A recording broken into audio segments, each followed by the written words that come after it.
So here we go. We are starting up the 2022 retrospective. I actually have a special playlist for tonight based off of all the games that we have played.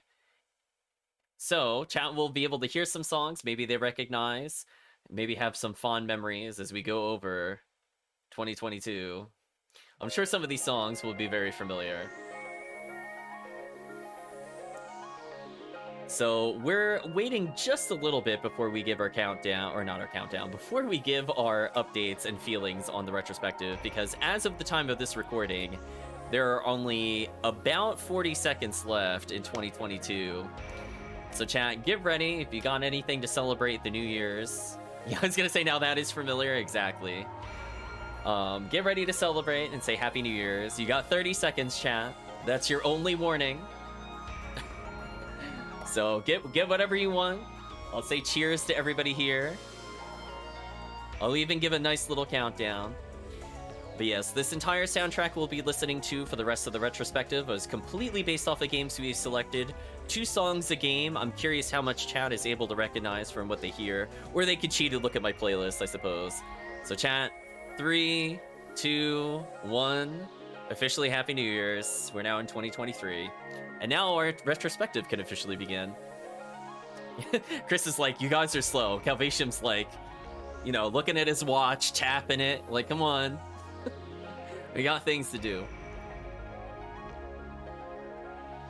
So let's get into it, chat. There were a lot of categories last year. Some of them I think were applicable. In fact, I feel that most were applicable, but a few were not. So I revised the categories, and we'll go through it one by one. So as always, I will list out all the games that we have played. I don't know where I wrote 2021. We did it in 2022. We obviously played some PSO. We're listening to that right now. We played some Hades, Tales of Eternia. Short chat will be excited for that one when we get to the awards. Slay the Spire, Shadow Hearts Covenant, Streets of Rage 4, partially completed Cat Quest 2. Maybe we'll go back to it. Chaos actually became Mayhem in 2022. Valkyrie Profile, Vampire Survivors, Etrian Odyssey Untold, Final Fantasy Mystic Quest, Shadow Hearts from the New World, Suikoden 2, Sengoku Basara. Unfortunately, my PS3 is acting up, or else we would go back to that. That's kind of a asterisk. I do want to go back to it, but we gotta get the PS3 repaired. Loop Hero, Rogue Legacy, Deception 3, ActRaiser, Castlevania Harmony of Dissonance, Castlevania Aria of Sorrow, Call of the Lamb, East 9, and Suikoden 3, which we're still playing through. So those are all the games that we have played. So let's start to go into some categories. We gotta start ranking them. I know, we went through a lot of games. In fact, we purposely did less games this year because we went back to ones we had already previously played, and we took basically the month off of December. The only new game we really played was Suikoden.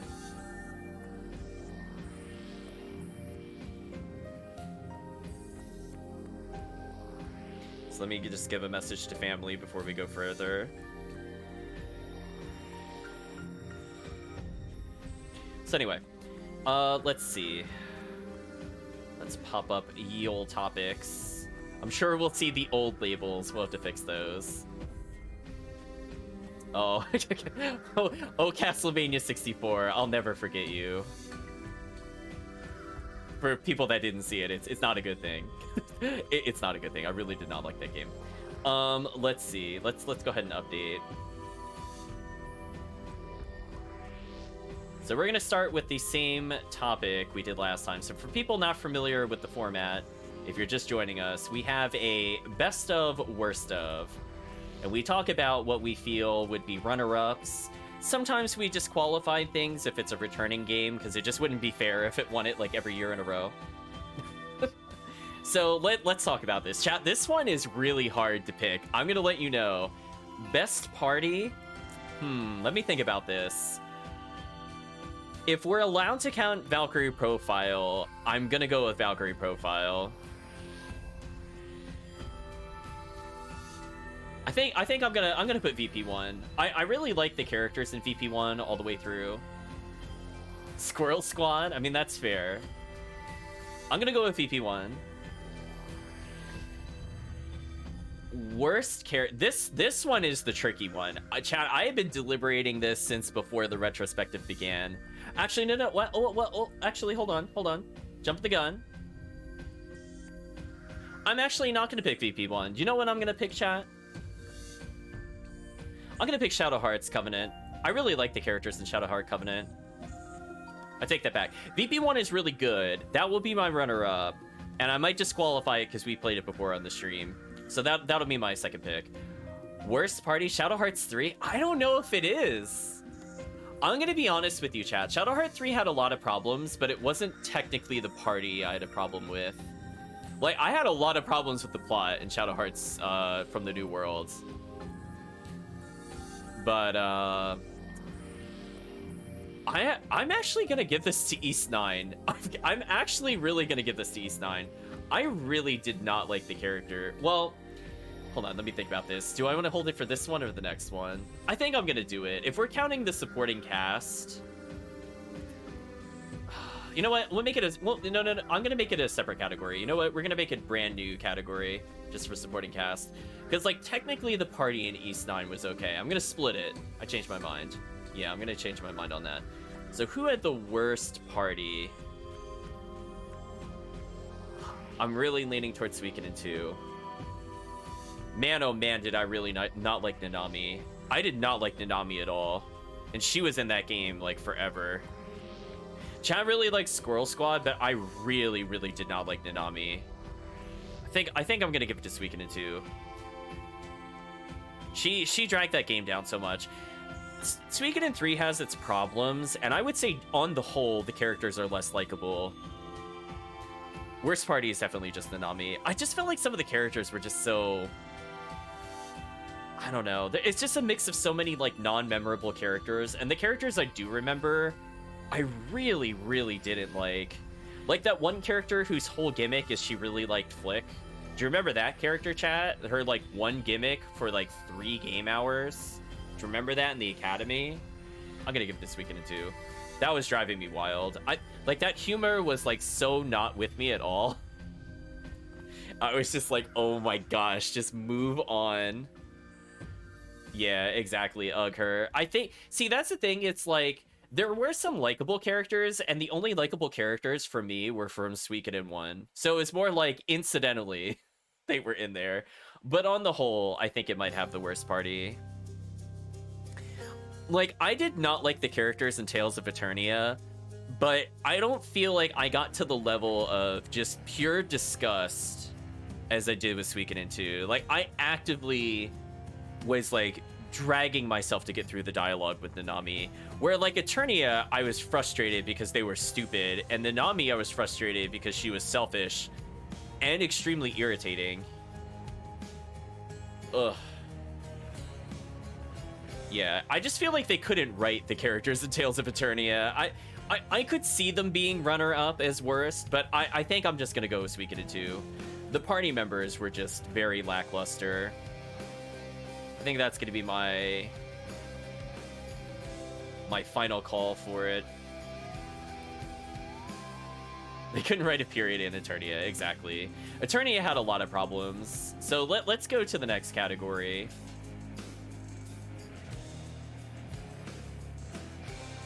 Supporting cast.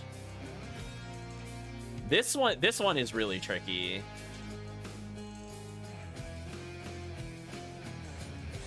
I have to think about it. Who did I really like the most in supporting cast of the games we played?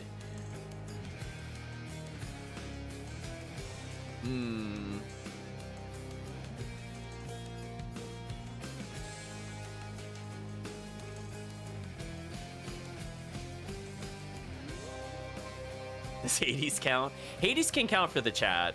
I just prefer not to vote for games that we didn't really play in terms of, like, story.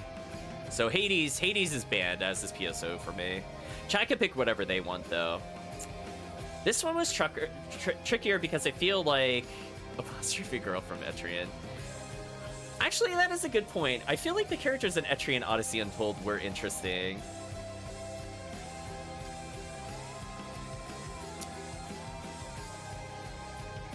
I'm really tempted to say Shadow Hearts from the New World again.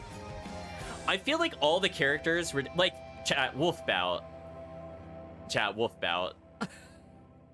I think I have to just vote it for Wolfbout. I'm gonna be real honest with you. It's really hard to contend with that. Honestly, that game had so many memorable characters. Yeah, Covenant.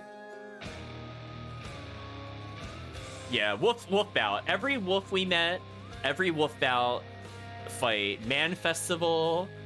We had the old man, whose name I forgot. The Immortal.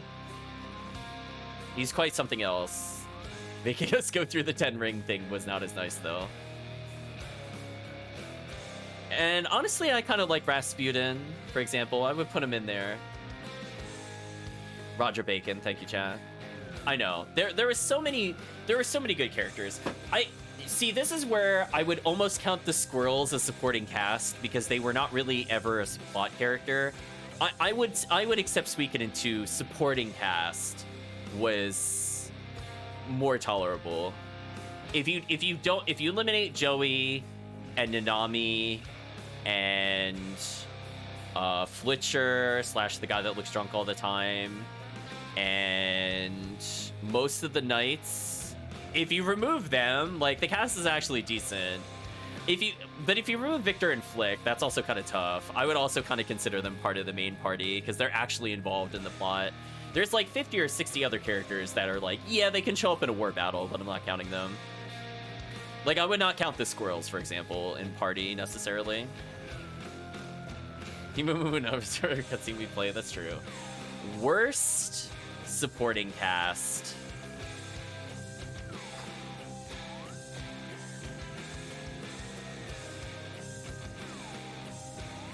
I was gonna say, I think it has to be Iris in East 9. I think she wins it hands down. I was very tempted to put worst party because I also did not like Raven / Crow. We joke about his name all the time.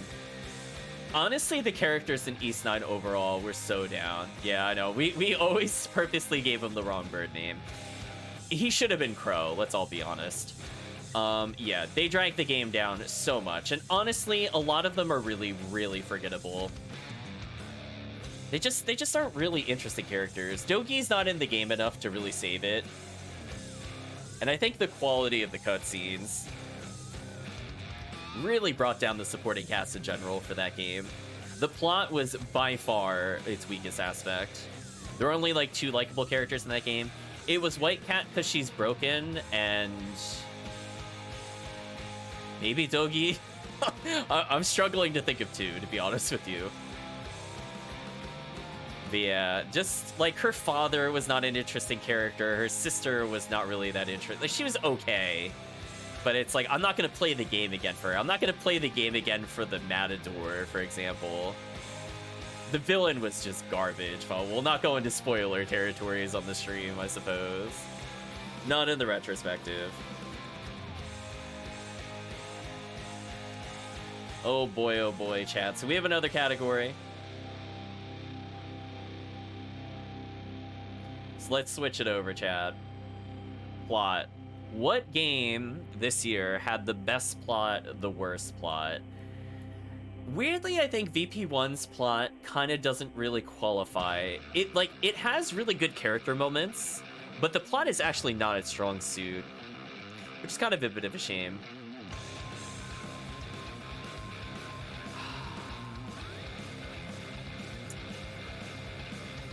We haven't played like a ton of RPGs, so I feel like we're funneling a little bit of our decisions.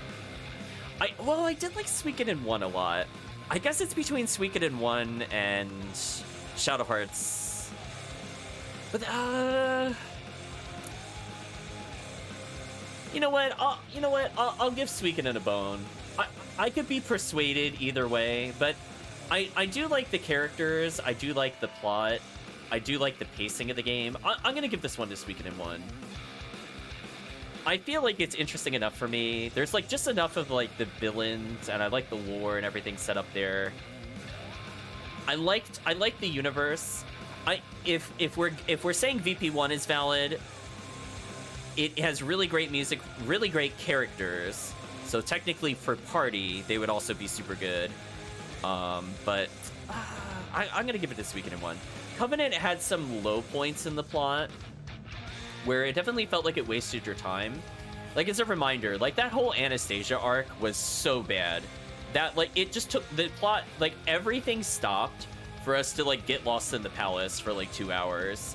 If that, like, didn't occur, I would probably have given it to Shadow Hearts Covenant, but it had a lot of really dumb plot points towards the end. Like, it's really fun. Yeah, worse is East 9. It's really tempting to say Tales of Eternia here. Eternia's plot, the problem is, like, it wasn't necessarily the plot that was the problem with Eternia, it was the dialogue. Like, I think the overall story was fine, but just the way it was conveyed was not good. So, like, if you go, like, a plot point for plot point, you know what? I'm gonna make this a dual winner. I think it deserves it. You know what? I'm gonna say it. You know why, chat? Because if we're even just counting stuff at the end, like, that whole thing where they got arrested had me so mad. Remember that, chat? Remember when they landed their foreign ship in the ocean and they're like, oh boy, guys, all the nation's ships are here to greet us. Maybe they'll be friendly. Remember that? That was pretty dumb. And I think for the I think the coordinates on the map got me as well. It had some really bad plot points.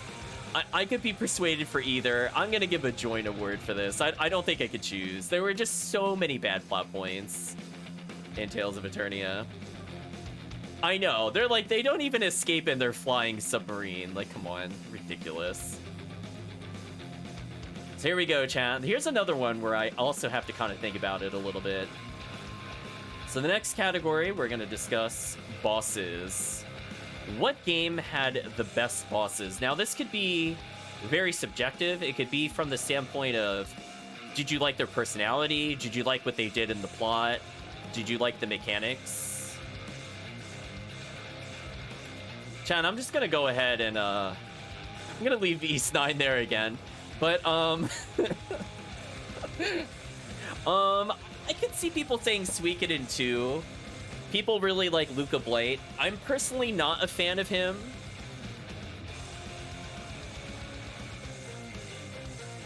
Chat, that final boss reveal, come on. Come on, chat, come on.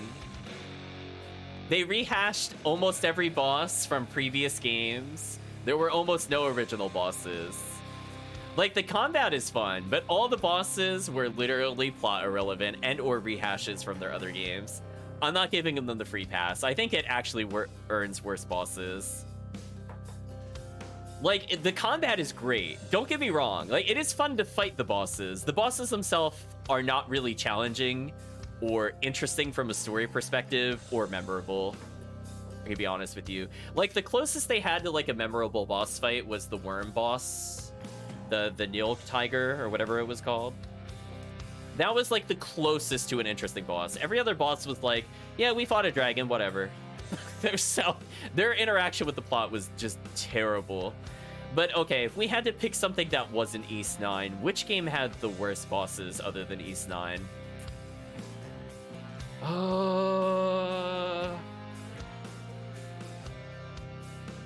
Maybe Shadow Hearts from the New World. I really did not enjoy the boss fights in that game at all. We'll split it, chat. We'll give it to Shadow Hearts from the New World. I was definitely on full tilt. Who had the best bosses? Loop Hero. That's actually an interesting consideration. I'm actually inclined to agree with you. I feel like the way they played into the story, their introduction, their boss music, the mechanics. I think I actually fully agree with that for best of. I think they had the most memorable designs. Vampire Survivors were okay. I mean, like, they're just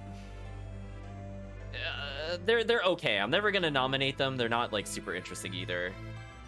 Again, it's more fun to, like, do the builds and stuff like that. Any other bosses that were, like, super not good or super great. I do like the boss fights in Sengoku Basara.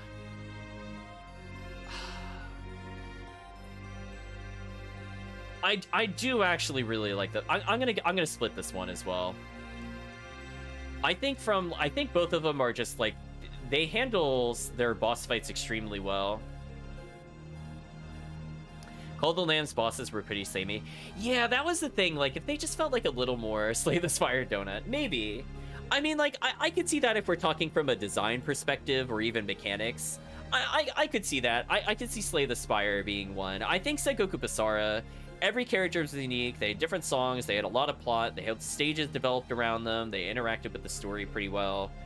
Kind of like everything where we would nominate for Loop Hero, Sengoku Basara did it as well. I don't know why I put 1, because it's not technically 1, it's technically 3.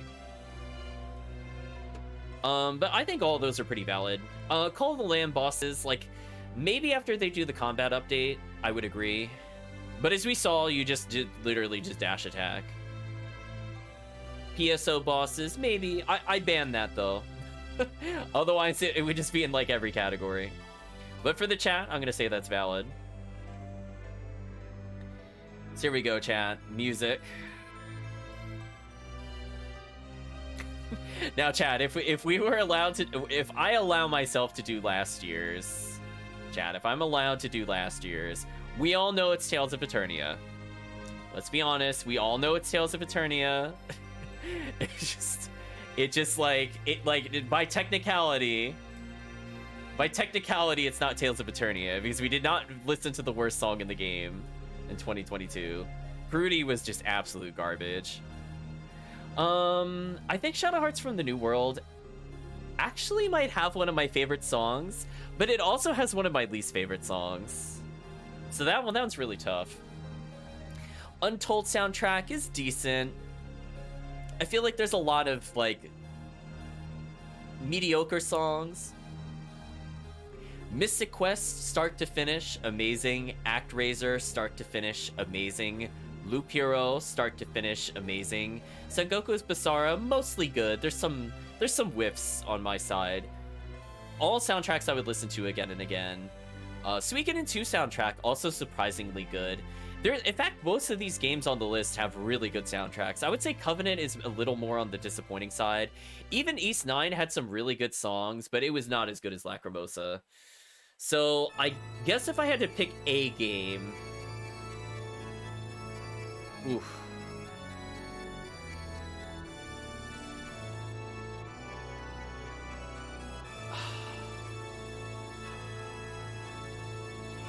I think I'm still gonna go with Loop Hero. I feel like I've listened to Loop Hero more than the other games this year. And don't get me wrong, if we're voting on a singular song, I think the Shadow Hearts from the New World battle theme is actually one of my favorite songs of the year. So if we want to subcategorize music, I will actually give it to Shadow Hearts from the New World. That was like, it was actually like a really memorable battle theme. It was probably my favorite. If we give the worst, if we're not doing TOE... Ooh. This is really tough. I actually feel like, even though we played some real stinker... Actually, no, I lied. No. There's only one choice. I'm sorry. I'm sorry, chat. There's one choice. It's not TOE.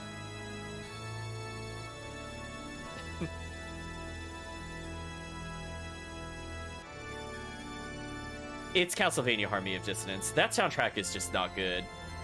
I'm gonna call it out. Listen, there are like 3 good songs. The Merchant song, one of the worst songs I have ever heard. It sounded like somebody's gone... Like, that's not a song. So overall, I think that has the worst soundtrack. Actually, no, that's what we should do. We should nominate... that's what I'm gonna do going forward. I'm gonna nominate my favorite song. So if we're doing favorite song, it would be Shadow Hearts from the New World.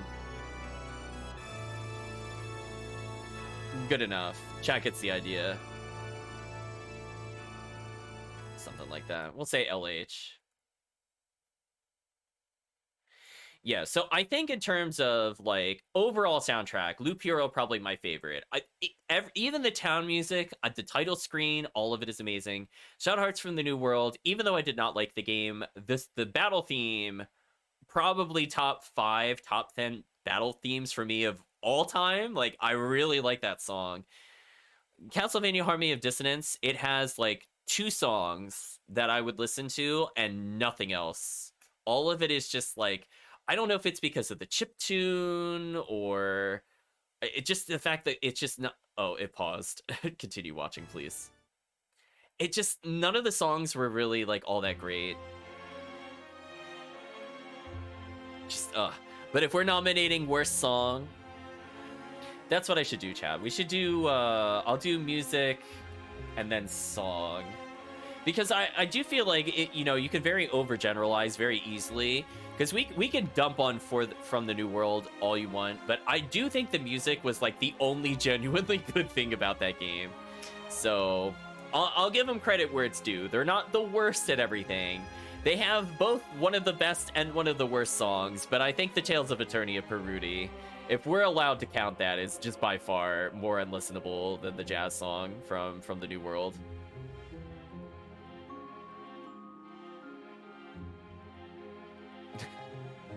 Yeah, that merchant song was just so bad. Oh, see, chat calling out the Slay the Spire. See, I wanted to pick songs that people would kind of recognize immediately. So hopefully you feel some nostalgia listening to some of these. But we're gonna move on to levels. What had the best levels?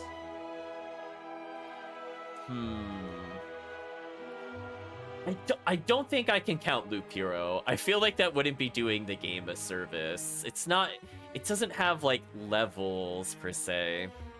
So I might just ban the game from that. But the worst levels and best levels. I'll count dungeons. We talked about this before. This includes dungeons. So I think chat knows where the worst is. Mystic Quest for best dungeons or worst dungeons? So chat, I'd like to remind everybody that in 2022, we played the Roulette Dungeon in Tales of Eternia. Any other suggestion that that does not have the worst levels of the game, if any game we've played, we're just wrong. For this year. If we count Fantasia, you know, then it would be tricky. You know what? I do actually, you're right. I think between, like, I really like the Mystic Quest dungeons. Because, like, I feel like that's what pulls me back into it, right? I wish more games were like Mystic Quest. I think ActRaiser is pretty close. I think from, like, a action platformer standpoint, every dungeon is a hit for me. I don't really have a miss. I'm gonna give this to ActRaiser as well.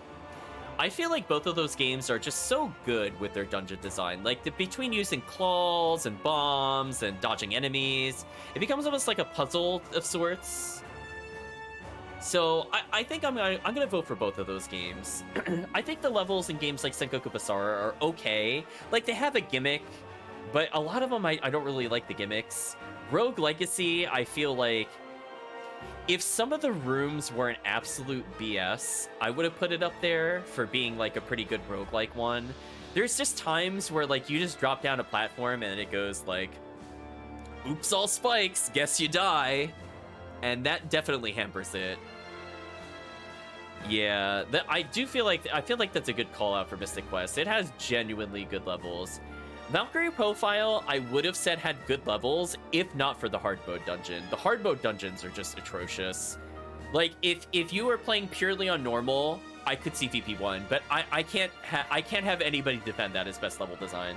When we go through the hard mode dungeon of the rotating clock mansion or whatever, clockwork mansion or whatever, and the stupid plant puzzle and like all those steps, the one where like you can go into the waterway, and if you don't talk to the one person at the beginning, you have to backtrack all the way to the beginning of the dungeon. It has pachinko. Remember the pachinko climb? Those hard mode levels were bad. They were really bad. I would... Do I think things like the Pachinko dungeon are actually worse than ToE?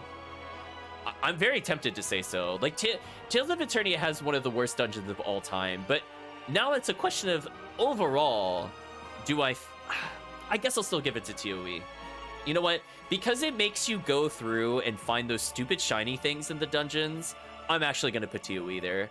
I think if you did not have to randomly press X against every corner of every damn spot of those levels, I would be more willing to move it from there. But I've talked myself into it. It's not leaving that whatsoever.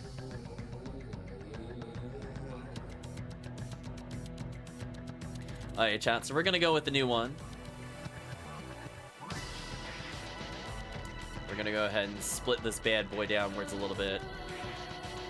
I'll just make it mechanics. So what game has the best overall mechanics? Which one had the worst overall mechanics? Just gonna go ahead and put this bad boy right here. No contest. The combat, the pacing of it, I absolutely did not like Shadowheart from the New World. I would say probably... I think I'm inclined to agree with you. I think East 9, with its movement abilities and everything else... Like, I really like Sengoku Basara mechanics, and they are really good, but I think I might actually have to say East 9 on this one. I think the movement in that game is just so fun, whereas Sengoku Basara movement is not as fun. It's not meant to be a platformer, and it does ask you to do platforming at times.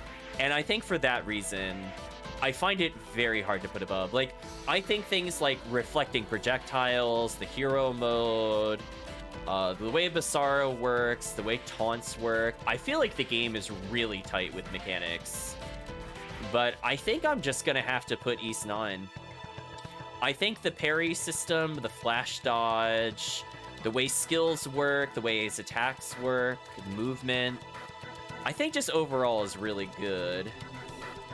So surprisingly, that didn't take too long to come to a consensus. Now, I'm splitting one in general. So this goes a little beyond mechanics. This could talk about... It's like very similar, but not quite. We'll talk about some distinctions here.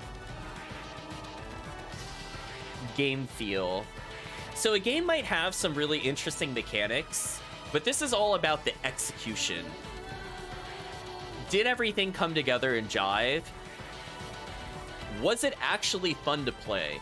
Because there are games with really complex mechanics that, like, technically are good, but there are other things that just don't feel good. I'm willing to actually say Suikoden 3. I'm willing to actually put Suikoden 3 there. Shadowhearts from the New World, it was more like the characters turned me off, and the combat wasn't great, but like the controls, the menuing, everything else was okay. But Suikoden 3, man, just like, there's nothing wrong with it. So this is what I'm talking about. There's nothing wrong with it mechanically. Like, it's not bugged. It's not... Oh, chat's favorite song playing, of course. It just... The camera was not good.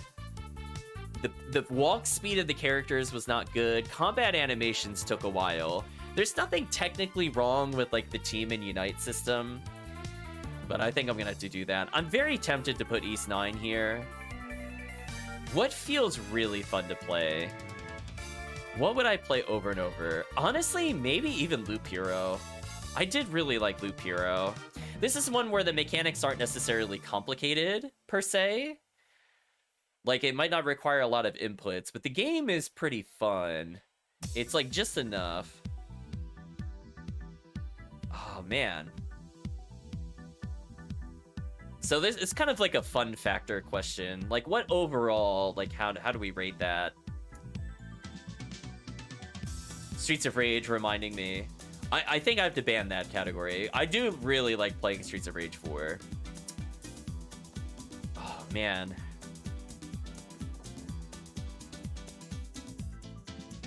Aria of Sorrow was actually fun to play too. I wasn't a big fan of the randomizer. I thought I would be, but I think between Julius and Chaos, that kind of killed my love of the game.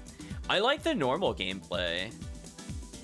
I don't like the mechanic of the souls, but I think the game is fun to play. I will state that for me was, we'll come back to that later. Yeah, the randomizer was just too hard. When it gave us some of the worst soul combinations I've ever seen. Like, really, it gave us 3 defensive souls, and the one that halves your strength. Oh my gosh, why is that a thing? That felt so bad. I might even just put, like, Castlevania RSR randomizer. Honestly, that was some of the worst soul luck I have ever seen. Why did we get that combination of 3 passives? We had, like, no good weapons. We halved our strength. We had no good red souls or blue souls. Yeah. I'm willing to put Vampire Survivor there as well. I feel like originally it was fun. You know what? I'm willing to extend that. We're gonna give it another shot, I think, in 2023 to see what the final game is like. But that game was so disappointing. It was so good in the early beta, and they went a little too crazy with cards, and then they went way too crazy with the evolves.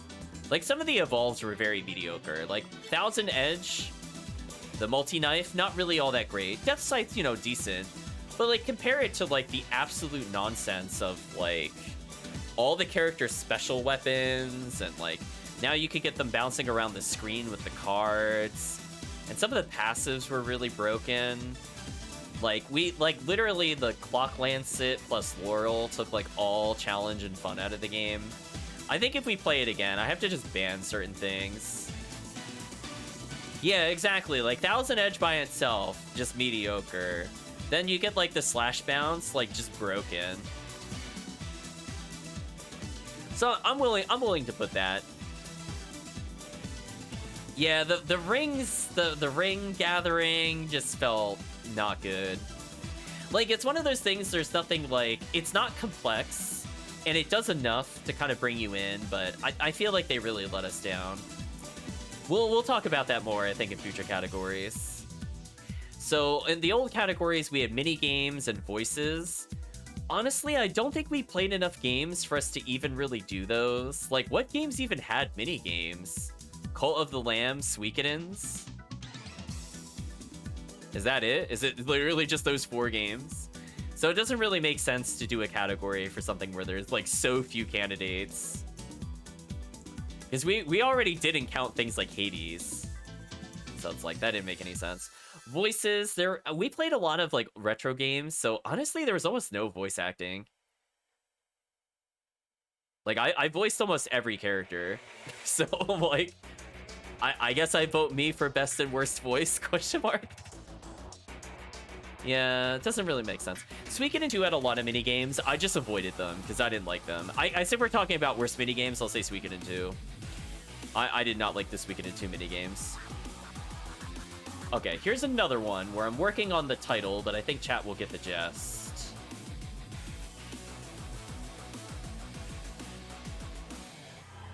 We'll do something like that. So what game had the most memorable moment in a good way? What game had the one of the worst moments on stream of all time?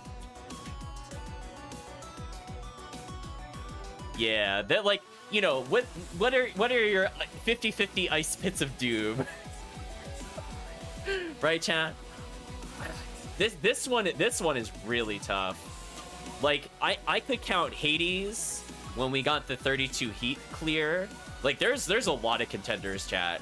It could be PSO. We had our first 4-man of TTF, I think, on stream. And possibly ever. I don't think I 4-man TTF'd.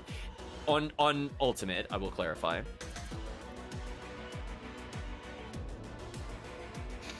I'm really... yeah, I think... oh, man, this is a tough one for best moment. Wolf Bout. Like, Wolf Bout, like, every cutscene in Shadow Hearts Covenant was ridiculous. Nanami, the true ending with Nanami definitely tilted me off the face of the planet. Like, there's a lot of contenders from this. Oh my gosh. Yeah, chat's sleeping on Wolf Bout. I'm gonna have to give it to Shadow Hearts. You know what? There's so many ones in here. It just has so many memorable moments. So not like the best. I don't know. It's too hard for me to clarify the best, but there were just so many good moments. Every wolf was memorable. The Man Festival was ridiculous. The struggle. Remember the struggle with the 10 ring? Like, that was horrendous, but it had all of the most memorable moments, I will have to say. Hades had a lot of good ones. We pulled through with Heat 32. We did a lot of clears on funky builds. I had a really good time with it. I remember a lot of what we did, but I think in terms of, like, I will talk about it for many years to come. I think it's the Shadow Hearts Covenant. That's one of those games I really don't want to spoil for people if they've never seen it before. Honestly, that might be my favorite PS2 game of all time. I'm willing to state it. I really like Onimusha Dawn of Dreams, but Shadow Hearts Covenant was just in its own league. That game was so far ahead of its time, chat. Like, it was still funny. It was still outrageous. I had no idea what to expect at any point during the game.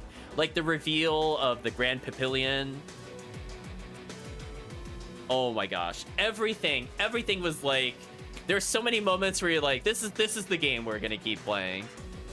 You can't vote for Sea Mama, I'm sorry. What game had the worst moments? What one just truly frustrating and terrible moments? I think it's between Suikoden 2 and East 9. There were so many moments in Suikoden 2 with Nanami. I thought I was gonna lose it. East 9, oh my gosh, the plot twist of East 9. Everybody that was in chat at the stream was mad. I clipped that. We were all mad. I was so mad. I think I have to give this to East 9. Man, East 9 is winning some of the worst categories. The plot twist was so bad. I think it almost eclipses everything else. I'm gonna be honest with you. Shadow Hearts from the New World had a lot of... They had a lot of bad moments, but were they memorable? Like, they had really stupid things I'm gonna remember. Like, the killer's name was Killer. I will remember that for a long time. I will remember that for a long time for how dumb that was. The lady antagonist is named Lady. Just, like, absolute brain dead writing. Just absolutely brain dead. Like... I'm willing to give From the New Worlds a runner-up on this one. Hello, Lantos from Revival. Hope you're doing well.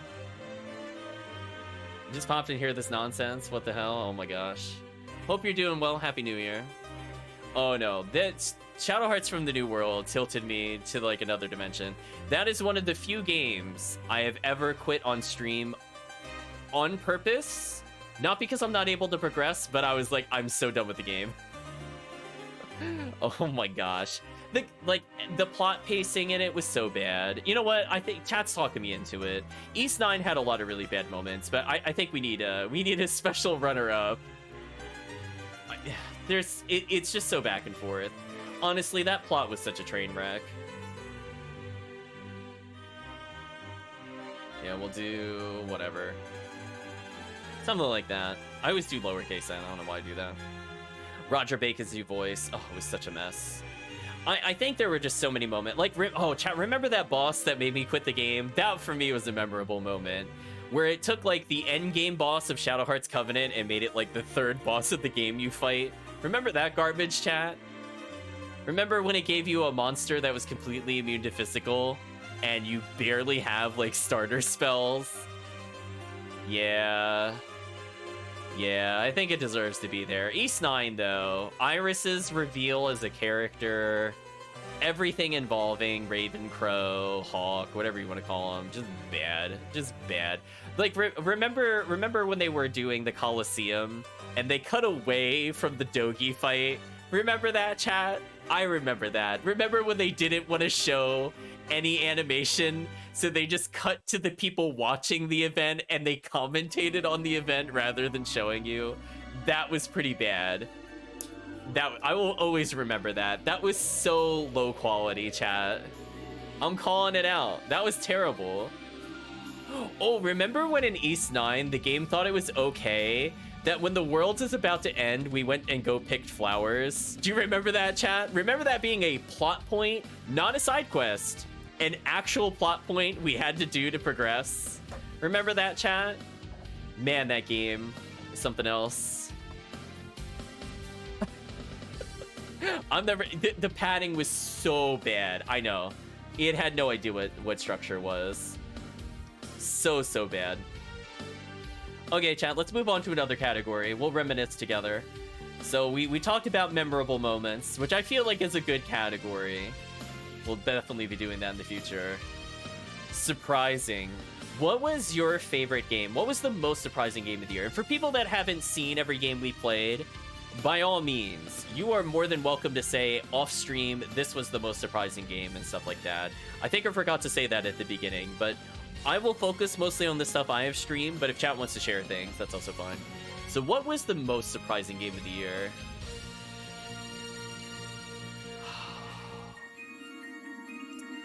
You see, like, I really like Shadow Hearts Covenant, but was I surprised it was good? I don't think I was. It exceeded expectations. But what was a surprise to me? I might have to put Loop Hero here. I didn't come in with very high expectations, but the game like excelled. It had a soundtrack much better than it had any right to be. It's just so good. I think consequently though,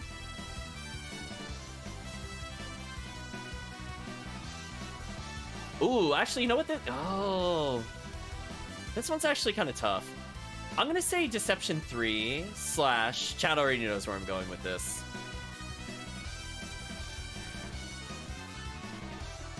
Deception 3 was disappointing. I remember not liking it as much as 2, but I couldn't remember why. So, like, we came off of the grand high of playing through 2, which was one of my favorite PS1 games of all time. And we come into Deception 3, and it was like, the trap building was neutered. There were clearly some things that were, like, completely useless. There were modifiers that just completely broke the game. And the challenge mode was really disappointing. That made me even stop doing the multiple endings of the game. So I think it has to qualify just for that. So both D3 and Shadow Hearts from the New World were to the point where I quit for one reason or another. So I think they both qualify from that standpoint. Shadow Heart from the New World knows what it did. I'm not going to go on about that game, even though it's going to win almost every category. Okay, chat, we're coming down to the final two topics. We've only made it to Valkyrie Profile on the soundtrack. Jeez, I really went overboard. There's like 48 songs. We're only on like song 16, by the way, chat. Ridiculous. Well, anyway, for people interested in the soundtracks we're listening to, I did make a public playlist. I'll link it later. Suikoden 2, East 9, and Shadow Hearts fighting it out for worst game of the year. Interesting. Oops. Didn't mean to do that. Game of the year.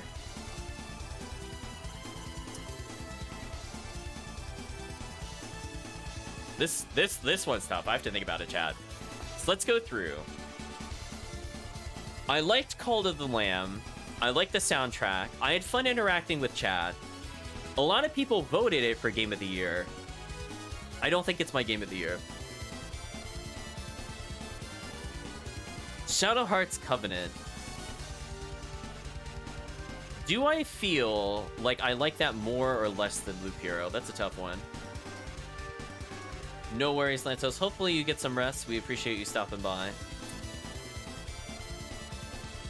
You know what?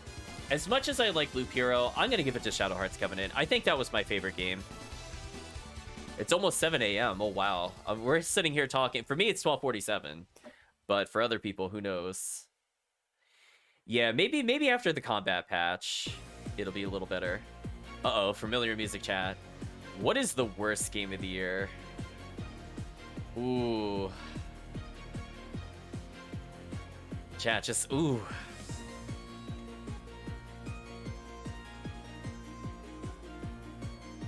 Okay, I have to think about this one again. Which one do I genuinely think was bad? Unfortunately, Untold didn't really win any awards. I'm kind of going through this. I will say Untold's music is pretty solid. I just feel like it was like second or third best in most categories. But don't get me wrong, it was actually a good game. Oh, man. See, but like, I had enjoyment with East 9, so I don't know if I can qualify that as worst game. I had really fun breaking it, and I had fun with the combat. Eternia, I did not like. I think that's a genuine competitor.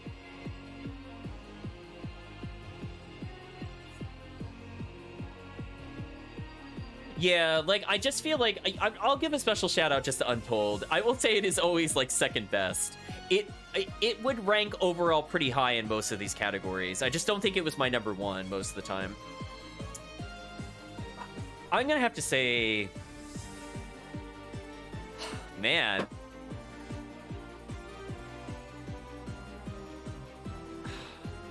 Like, I only really got through Suikoden 2 because I wanted to play Suikoden 3. Had Suikoden 2 been the final game in the series, I would have quit at the school BS plotline. Man. This is tough, Chad. I gotta think about this.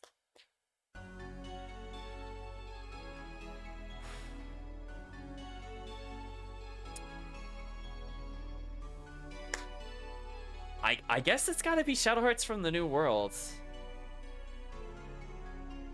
Yeah, Cat Quest was just very mediocre. Like, I'll go back to it. It's just kind of like a thing if I want to relax, I'll go back to it.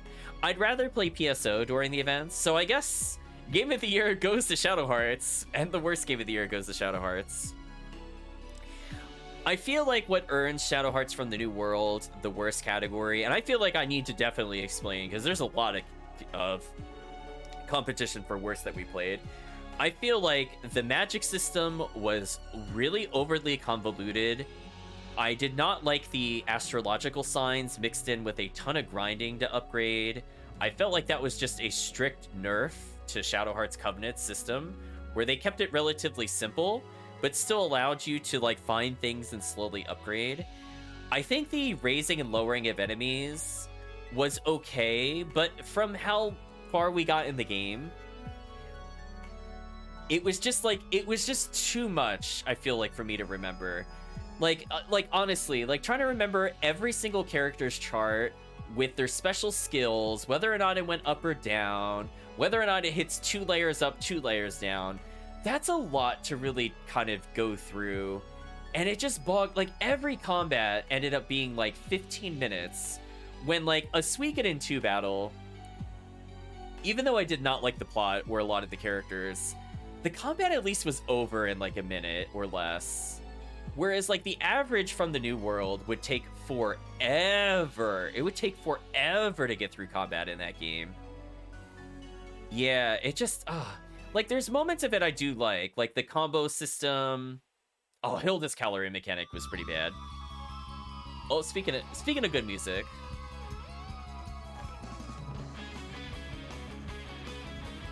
I know Untold. You do have some really good songs, Untold. We'll give you credit again. Yeah, it just left you not like, we just had to find like random NPC to tell our character to go into like Area 51. It was just so bad, honestly. So we're gonna go into our final best worst category of the year.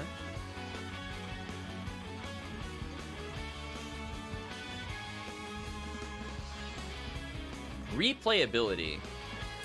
What is a game I would replay again? What is the game I would never play again?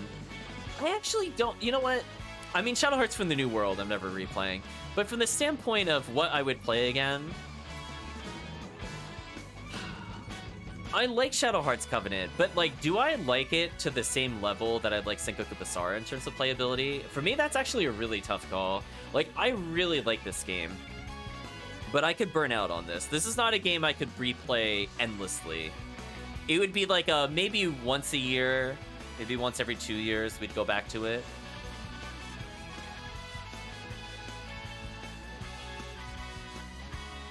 Loop Hero was a lot of fun. I wouldn't mind starting from scratch with that. Hades was a lot of fun. Hades could very easily win this category.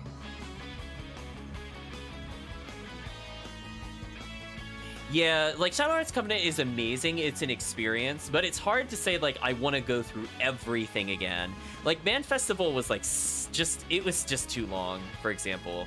It was a very interesting thing to witness, but, like, to play that over and over again, I don't know. Yeah, definitely never again in Suikoden 2. If we're only gonna count games that I beat, you know what, we'll do / Suikoden 2. I would never play Suikoden 2 ever again. East 9, maybe. Like, it has replayability in the sense that I would want to play again on another difficulty and or break the game completely. So I'm leaning towards, like, games like Sengoku Basara, Loop Hero. I might just leave it as Loop Hero. HOD replayability for the worst. I think that's a game where, like, if you really put the time into it, it could be fun. But from, like, a casual standpoint, it just required way too much. The map was really confusing. The way bosses interacted with the stage didn't really make a lot of sense. I'm gonna put Loop Hero.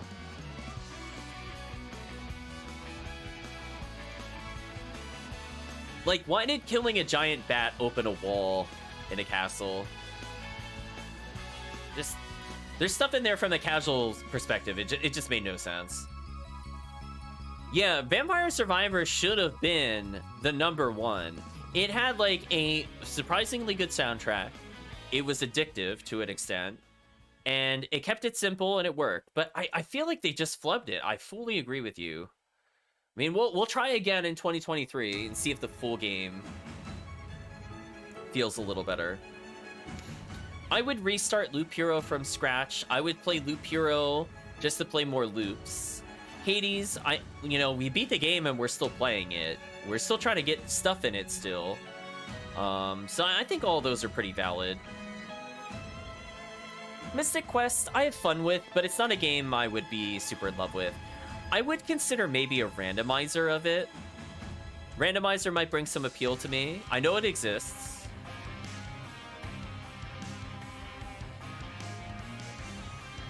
So I just like the dungeons. And stuff like that. Yeah, Valkyrie Profile, again, it has, like, that problem. I really like the characters. I really like the cutscenes. I don't like the hard mode dungeons. Like, I like the game, but those dungeons, I'm like, I have to be in a mood for it. We're not counting PSO. PSO was banned from my voice/votes. So, no PSO, no Hades, no Streets of Rage 4. Otherwise, like, then it would be more challenging.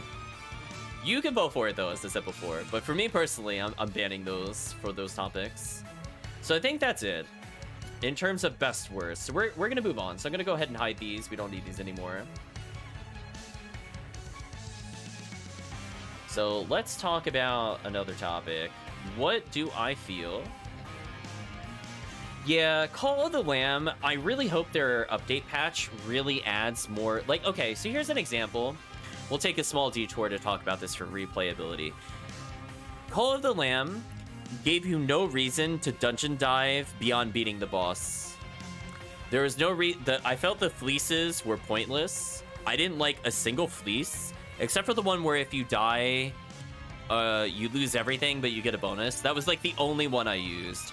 I don't feel like the fleeces really added anything, like, at all. And I feel like once you upgrade all of the cult stuff, there's nothing to do in the game. Yeah, like, there's no reason for me to dungeon dive. I'm not getting more, like, unlocks for characters to my knowledge. There's no, like, optional bosses that are, like, unique to the game. There's not, like, a super dungeon. It's lacking. It's decent for what it is. I just feel like we'll see. Maybe with the major content update, like, if they add more plot, if they add better combat mechanics, if they flesh out a little bit of the stuff you could do with cultists to make them a bit more interesting. Because once you're kind of done with Fervor, you need them to do things. So, I mean, like, you could send them on missions to get materials, but I just like more ways to interact with them. Do you know what I mean? So let's switch gears to a new topic.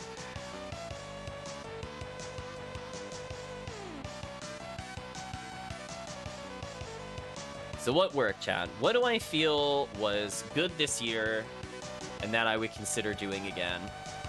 I think that kind of ties into a future topic, which I might be getting a bit ahead of myself there. So I'm going to hold on those thoughts for the future topic. So I feel like the change of pace to just playing certain games that I like worked for me. Like, I needed the break in December. I was pushing it too hard. I feel like there is a better mixture of games. I feel like I was getting there in terms of figuring out what should be weekend versus weekday content.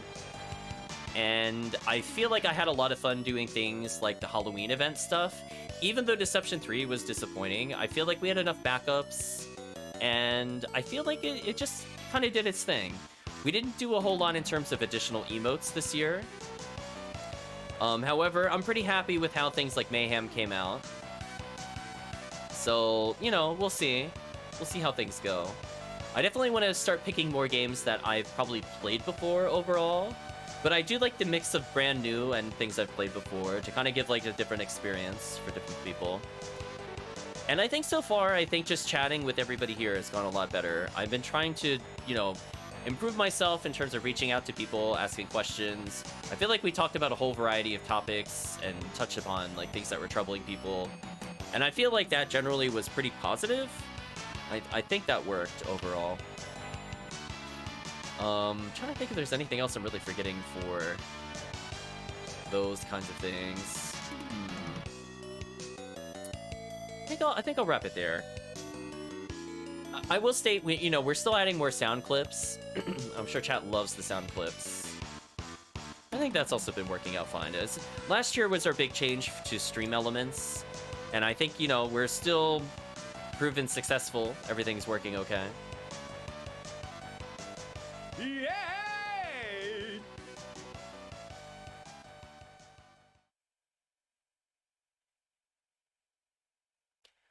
Yep, show us Boldy. Chat loves the Boldy. So I guess we'll go on to another topic for now. Chat loves the sound clips. Thank you, chat. It's been hard finding them sometimes. Like, for example, for Valkyrie Profile, that sound clip took forever. That took knowledge from Mayhem to get the I hate it, chat. I'll let you know. That was not easy to obtain. So this kind of goes a little bit into the replayability. But what games would I consider playing again? So, like, there's games I feel like have replayability value, but I might not personally do it. So, I guess I'll think about this for a couple minutes. I wanna formulate my thoughts.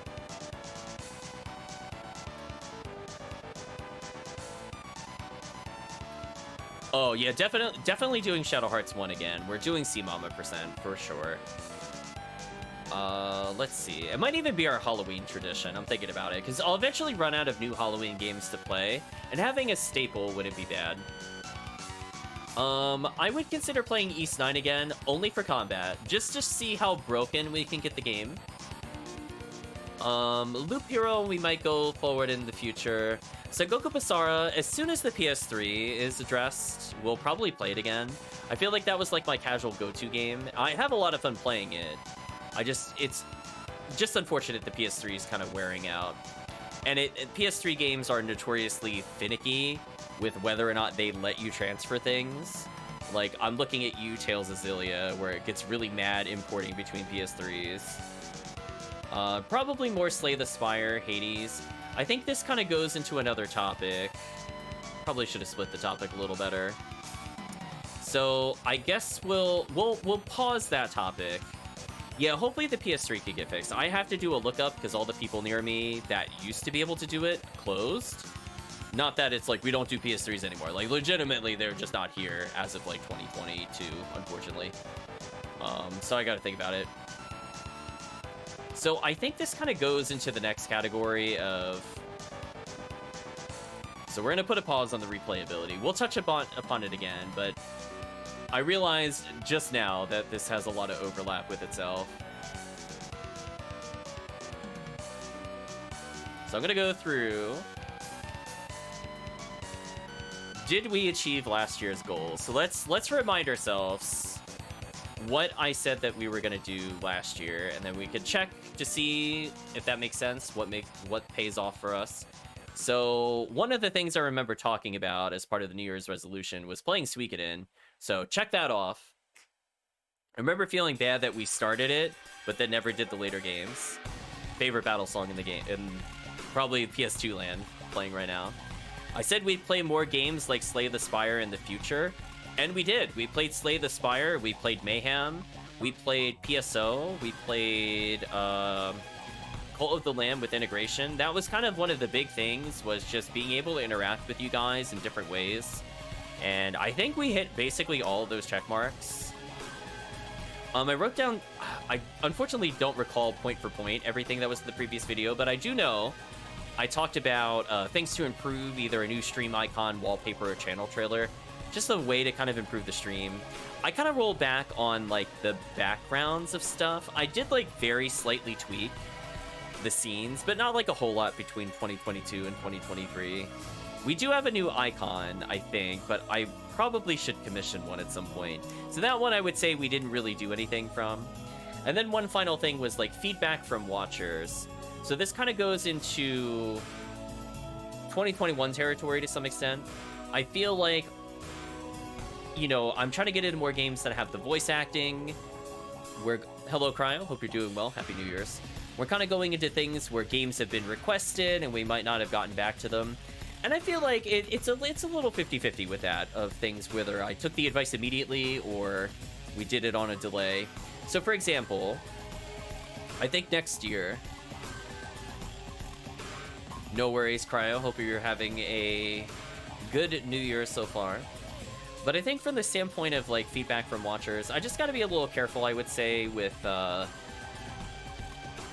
some game choices or how I might phrase opinions. I could be very strong in particular. So I don't want to scare people away from that standpoint. But I do think it is important to be honest about the opinions. I will just sugarcoat it maybe a little more. Like, I had very strong opinions in particular about games like Tales of the Abyss, which was one of my least favorite games of all time, to be honest with you. I think I like that even less than Shadow Hearts from the New World, if you want a scale of how I feel about the game, which is quite something. So, I think I still have things to work on when it comes to that. We did do chat requests, but I feel like I did get really burned on Castlevania 64, so that made it a bit more difficult. But I think from the standpoint of playing games again, I would like to do maybe a speedrun or two of something to kind of come into the previous year's expectations. Maybe we'll pick something up and just do a quick run of it. I do want to try more mods for Aria of Sorrow. I actually saw somebody... Oh, yeah, by the way, chat, I put in the jazz just to troll you. I was waiting this entire time for this song to play. Thank you. Thank you, Shower House from the New World. Yeah, Suikoden 2 was very tough. I did try to be very very cordial with them. I hate it! You hate it, indeed. I couldn't resist, chat. I couldn't resist. The Peruti song, I didn't want to do it to you guys, but the New York Jazz, I wasn't sure if we'd get to it, but oh my gosh. This song on loop is so maddening. But anyway, I think that's all I really have to say from that standpoint. I did write down a lot of games I would potentially play. I don't recall mentioning most of them on stream. Like, for example, I think I talked about last year doing, like, Valkyrie Profile, Covenant of the Plume. Oh no, Bruti's band. But honestly, VP2 was such a letdown that I just kind of gave up on the series. I think I mentioned before I wanted to do more Etrian games when we completed Etrian Mystery Dungeon. So from that standpoint, we did Etrian Odyssey Untold 1. So I would expect next year we'll end up doing 2. In fact, we're going to be doing an RPG I've been dying to play, but I decided not to start it in December because it didn't really make any sense. But we'll be doing Radiant Historia. I've been dying to play this game, chat. It's one of my favorite handheld games of all time. Yeah, I was not impressed with Elysium. So anyway, let's go into the goals of the next year. So we're gonna revisit this, and I'm gonna write this list down properly, unlike last year. So what are our goals? Well, I do want to start doing some chat selected games. So we had a channel open in the Discord, and it was asked, what games do you want to see? What games do you want to interact with? What games did you find interesting? So there were several comments about games. I did pick a couple of them. Oh, Revenge on Face Ship, that's a good one. We're going to be doing that for sure.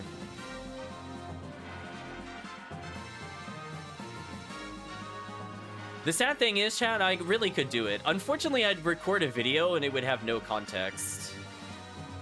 Or would it? I don't remember. Was that when we started doing videos? I actually have to check that.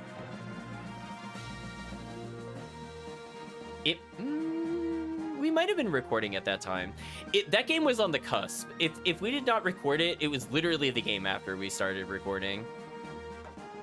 Yeah, I didn't record. Yeah, we might have to go back to Rogue Galaxy. I don't know why I wrote Legacy there.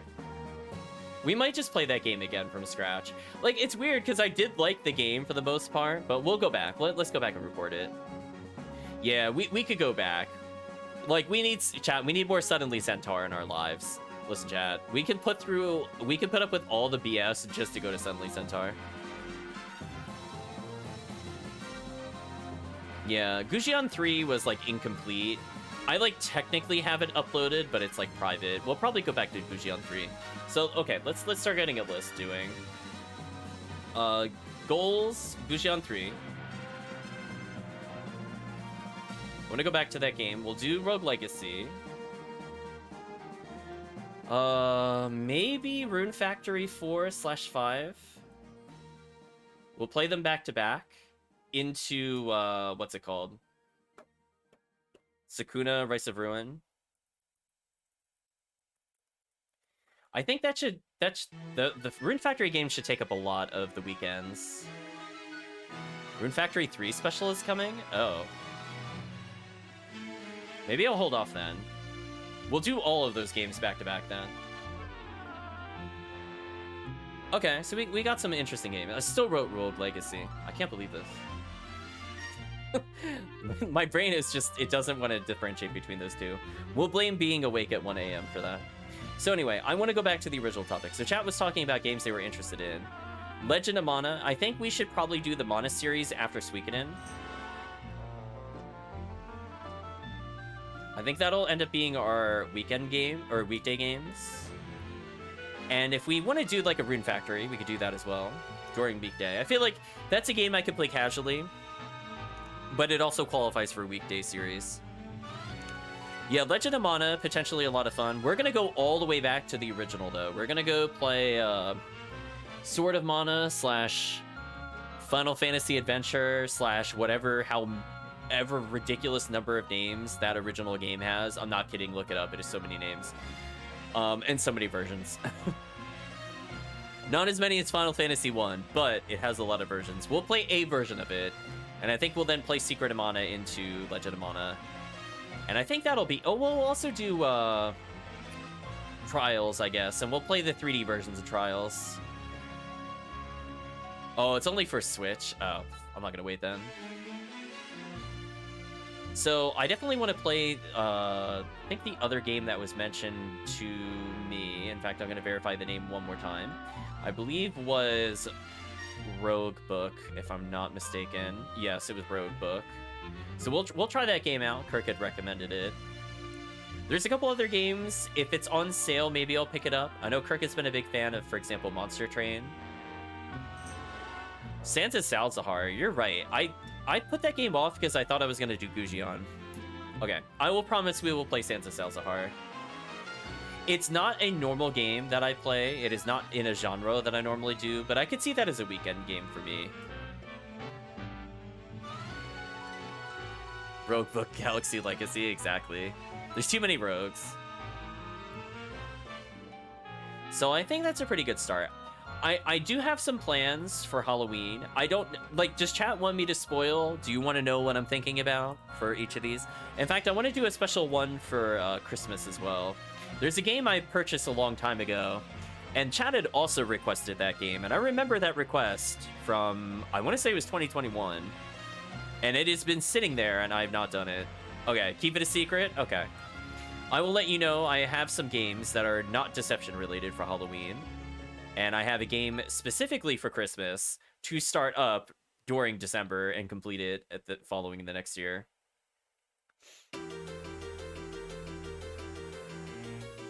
So no spoilers there. So what are our goals?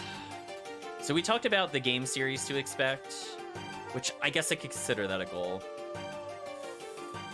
Oh, man. Oh, Vampire Survivor briefly. With Twitch integration. Apparently it has Twitch integration with the DLC. I do want to see what the final game is like. See if we feel any differently about it. Yeah, it's like, it's a more final version of the game and it is Twitch integration. Maybe chat will like it. We'll see. Yeah, we'll see though. I don't have super high hopes, but you know, I could probably get like 3 or 4 sessions out of it and still be okay with it.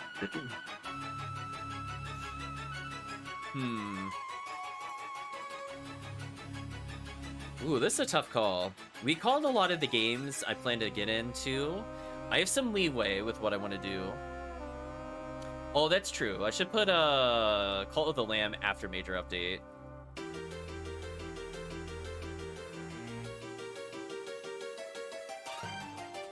So, like, what are my resolutions? I guess for the higher tier emotes, I might do it. So I'm gonna say new emotes for higher tiers. Slash, yeah, something like that. I feel like they're kind of okay. I might introduce a few sample ones into Discord. So even if you can't, like, you don't have tier 2, tier 3, that it would be available for everybody. I have to think about what they are. I'm still not sure if I want to commission anything. Like, there are people I would consider doing it for, but I don't want to, like, put that on them kind of things. I think our goal is to just find/play more Twitch integration games. So we're on track if we play what we talked about. We'll play new integrated games. So we should be fine there. I'm trying to think of anything else we really want to do. I guess Mayhem.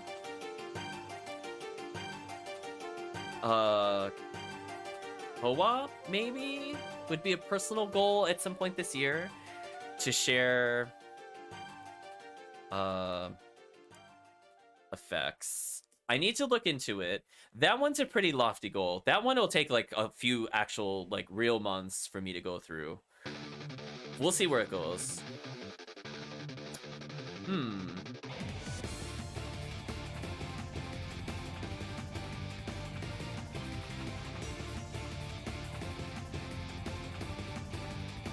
I'm not sure. I mean, like, this is a tough call. I know I have, like, a personal trouble with, like, I don't know if I want to put it as a goal necessarily, but, like, pronouns. Like, I default to saying he all the time, where it might not be appropriate. So I have to be a little careful with, you know, that kind of stuff. Like, I was having, like, such a brain fart with Augustin in Suikoden 3. I was embarrassed, because I'm like, I know it's a they. I know that the pronoun is they when it comes to those things. Respect the pronouns. It's not that hard. It's just, I guess I'm just not used to using them. I'm so used to just saying, like, he generically. Kind of like a masculine verb in general or things like that for gender descriptions in foreign languages. Because there's just an assumption there. So I guess I gotta be more careful with that. I'm not gonna put that as a goal, but it's just, I'll put it in there in general. Gotta be more respectful towards people. Because those things do matter. It could come across as very bad or very jaded. depending on what the offense is, but we'll see. So I think the intent is to, you know, make people feel welcome. No, everybody approaches life at different angles. I will generally be very inclusive in general, and I feel like, for the most part, I do encourage people to share things, and, you know, we walk through them and stuff like that. But, you know, I have to be a little careful with some old habits. It's just from, I guess we'll call it a different generation. But we'll get there eventually, chat. Yeah, I just gotta work on it. It's just one of those things where, like, I would not have thought about it, like, at all prior to this year. It's just something, like, I am so far removed from those kinds of sensitive issues. I just talk to people, I end up usually using their names, and I use he all the time. But I understand where that could be a problem. So I'm like, I just gotta, you know, get with the program, update to modern times. I mean, last year was the first year I used Twitch, as a reminder. Like, not in terms of streaming, but in terms of watching Twitch. So, like, now I'm becoming more aware of those kind of, like, general cultural issues. Because I only interact with, like, a handful of people outside of the stream at any given day. So, we'll see where it goes from there. But let's go back to the goals. What would I say would be a goal? I guess it would be to co-op at least one game with the viewers. So what do I mean by that? Like, I had a lot of fun when we did Onimusha Dawn of Dream, and we pulled in Kirk for the final 100 floor trial. If there's more of a turn-based game, I could see pulling in Chris. If it's like a board-based game, for example, or like something that is like card-based, Chris could get involved and stuff like that. Yeah, like, I feel like it doesn't have to be like an action game, but I do want to involve you in some way. Yeah, you got to learn all the cheese, exactly. I had a lot of fun with that. I would say from Onimusha. Yeah, exactly. Something where the lag doesn't matter as much. So I don't know if we'll do like a board game night kind of thing. It would have to be like a one-shot. I don't want it to be like every week you guys got to commit. It's just like, oh, you guys are free. We'll do it for like 4 hours, see where it goes. And then it kind of goes from there. So I want to do one of those things. So Mayhem Co-op could technically qualify for that, maybe. Yeah, so like Kirk would be more the source for it. Like, for example, I have that the Twitch game, not Twitch game, Steam game, where you do all the board games, but I know, like, I have like no downloads for it. So I've played things like there's like a zombie survivor game. I played like a couple of like card and dice rolling games on it before, the tabletop simulator, I just remember the name. But like, I don't really do that much with it. Yeah, I was thinking of simulator. I'm not sure what Tabletopia is. But just in general, I feel like, you know, it's a one-off. It could be fun. Zombicide, thank you. I was like, it's been a while. Yeah, I played it a long time ago. I played, like, the actual board game version of it before, so it's easy for me to get into. So, like, I could do something like that. I mean, it wouldn't be, like, a bad Halloween idea. Maybe. I'll think about it.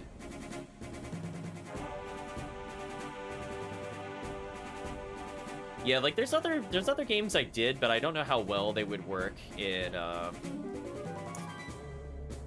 the tabletop simulator.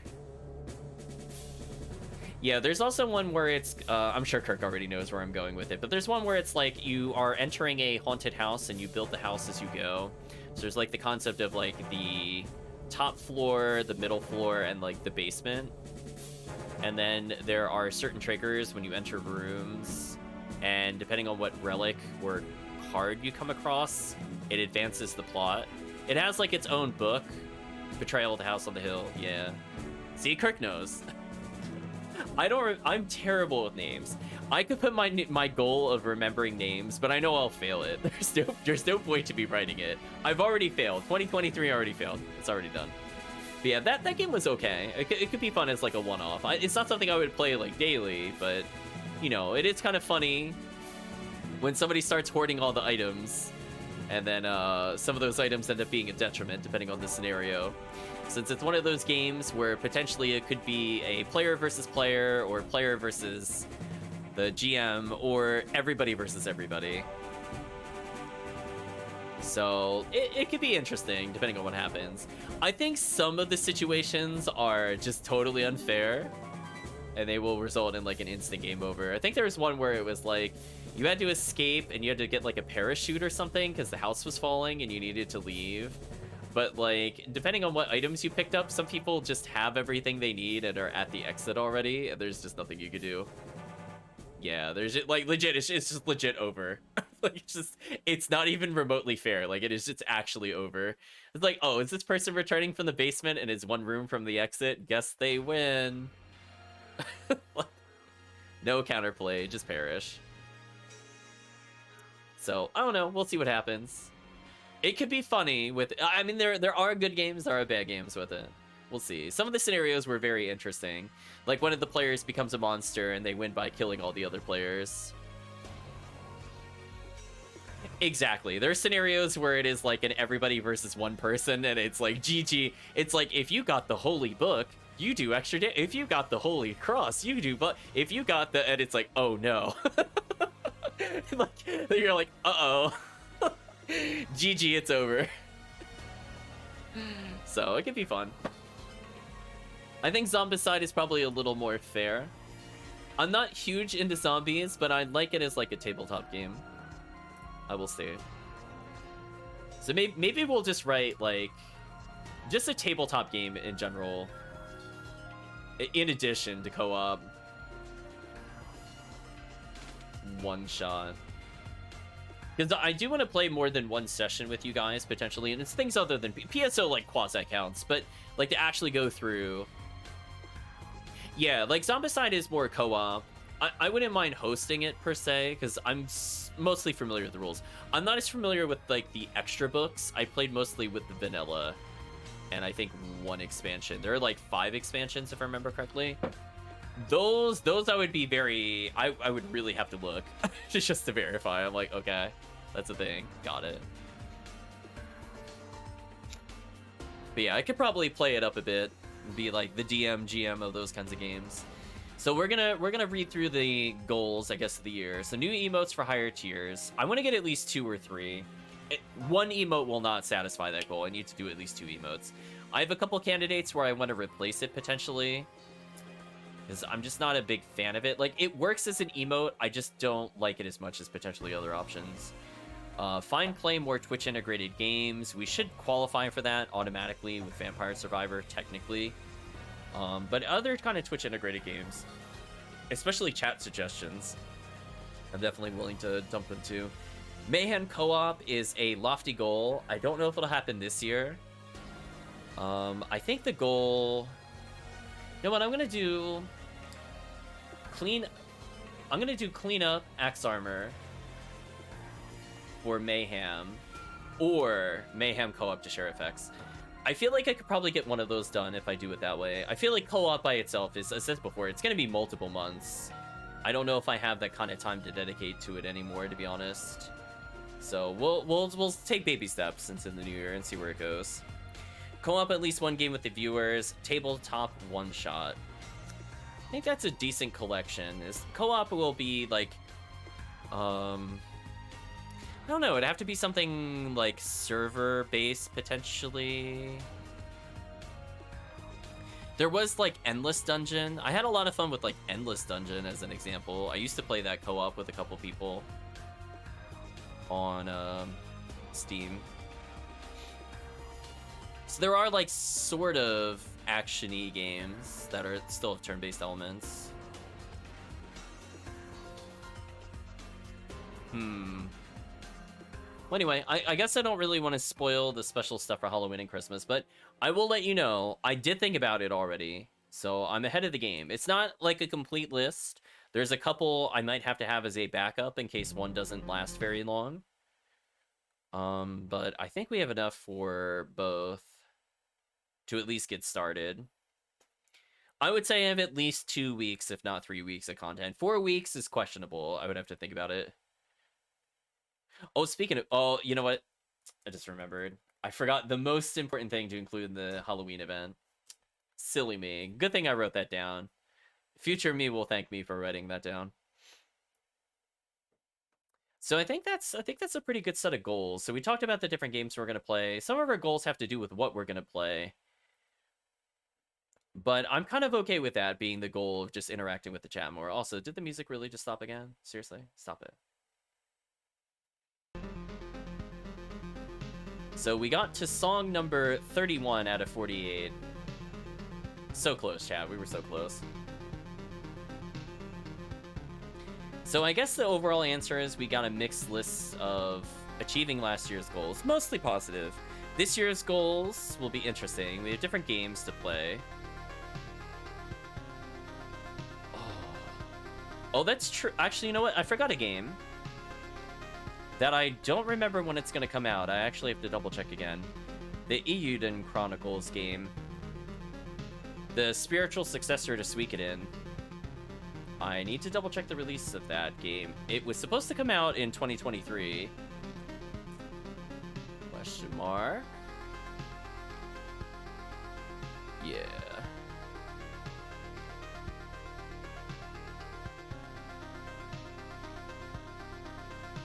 Now, the problem is that they released a spin-off game, and I never remember what it is. Is it 100 Heroes or Rising that I'm looking for? Because originally it was just Eiyuden Chronicle, but then they're like, oh, we're going to make 2, and now I don't remember.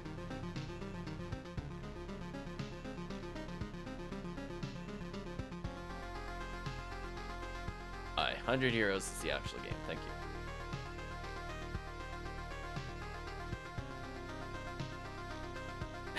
I love it's like, it's coming out in 2023. I'm like, yes, but when? Even the Steam page only says 2023. I backed it on Kickstarter, so I should get a copy at some point automatically. We will play it more or less the day it comes out. Well, actually, that's not true. We're gonna wait a few weeks for bug fixes, then we'll go into it. We'll give them a good wait. I guess to add to the list of games we're definitely playing, Radiant Historia. Get ready for that next weekend. We're starting it next weekend. Oh, Etrian Untold 2. Put that in there as well. I feel like after Easter might be, we'll have like Etrian Easter or something like that. After Easter, we'll probably do Untold. Yeah, I mean, you saw how like crazy things like East 9 was. It took them like 7 or 8 months to stabilize. It took a while.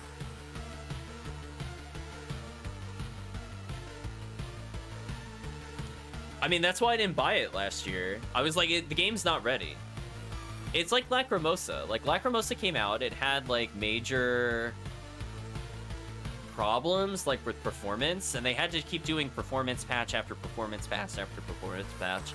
Then they finally did like an HD release and did experimental co-op.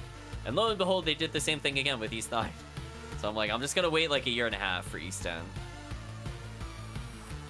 Was I planning on playing Pennyblood? I don't know when that releases. I mean, it's important to note it down. I'll put a question mark next to it. I missed the Kickstarter for that. I'm actually so mad I missed it. I looked it up, I had it, and I just forgot to do it before the timeline expired. I was like, damn, that was a missed opportunity. Because they're also doing Wild Arms. Yeah, they're also doing a Wild Arms game at the same time, and that was one of the series I was going to go into potentially eventually. So I will put that as a question mark for our next game series on the weekday.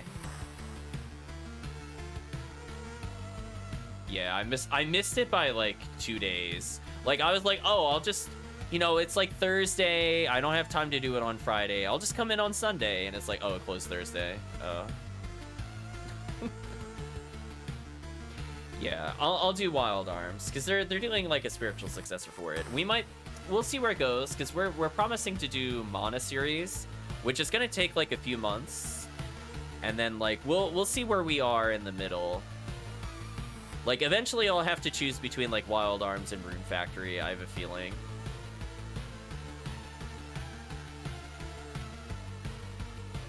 And Rogue Galaxy was a very long game, if chat remembers. That was like a 3+ month endeavor if we do start that up again. So I'm gonna put that lower on the list because we played it before. Excuse me. Okay. Yeah, Rogue Galaxy from scratch. That's as long as this weekend in 3. Like that was not a short game by any stretch of the imagination. So if I did it, it would be potentially 10 weeks. If we focus less on the bug chest, it might be quicker. It's true. If we do that, that should cut out a lot of time.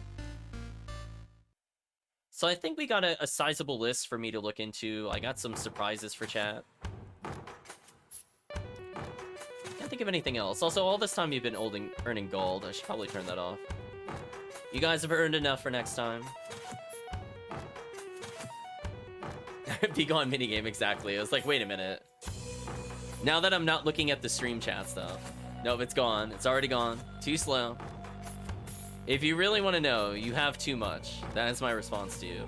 You have enough to get every command in the game. Like, literally all of them once. You still wouldn't be out of points. You're fine. So, I think we're good there. I think we got some potential one-off. Oh, actually, you know what? There is one thing I want to do, but this is going to be with a big question mark. Tales series. Is Tales of Destiny Remake translated? When are they going to finish this translation, chat?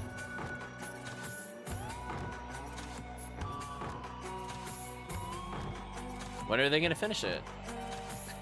That's all I want to know, chat. They're delaying the release of the Tales of Destiny 2 patch to 2023. I mean, I already assumed it wasn't going to be out until June next year. They were saying 2022, and I did not believe them. I don't remember who I said it to. I remember saying that multiple times, where I'm like, it might have been Calvisham in his stream, where I was saying, like, listen, I don't expect for them to be done with it until my birthday, because I want that to be my birthday gift to myself. I'll be like, I finally get to play the remake of Tales of Destiny. So hopefully it's ready? Question mark. Like if they, it's allegedly like they said 100% translated, 70% editing on what day did they say that? Back in March, to give you an idea. So I'm like, I don't think those numbers were accurate. When I read that, I was like, no, I don't believe that. Like, just like if you had 30% of the editing done and you're in December, I'm just saying that doesn't sound like you had only 30% to do. I'm just saying, Chow. I'm just gonna call them out on it. Like, I love them for putting in their work, but you know, I'm gonna be realistic about it. So hopefully it'll be ready for June. That'll be my gift to myself. If not, I'll play Rune Factory, I think, for my birthday. I'll figure it out, because I really like Rune Factory 4. I'm willing to play it. We did get gifted a Tales game for the stream, chat, by the way. So eventually we do need to start up the Tales series. So I'm going to hope for my birthday that it's ready, and then we can start making our way towards the gifted Tales game. There's actually a couple Tales games I've not played at all that are in the flagship series. Or the main series, or whatever they call it now, because they rebranded it like 5 times. But we'll see. And I think that's officially it. We have more than enough games to consider. I just have to think about what to do in the future when it comes to that. So, chat, I can't think of anything else. We have our resolution of goals. Most of them game-oriented. Oh, actually, you know what? One more goal. Celebrate stream anniversary. I go back and forth on what day we should celebrate this, and I am so confused what date I should use. Like, what do you feel, Chad? Should it be, like, literally my first stream? Should it be when I was affiliate? I was really torn, and we ended up, I think, not doing it this in 2022.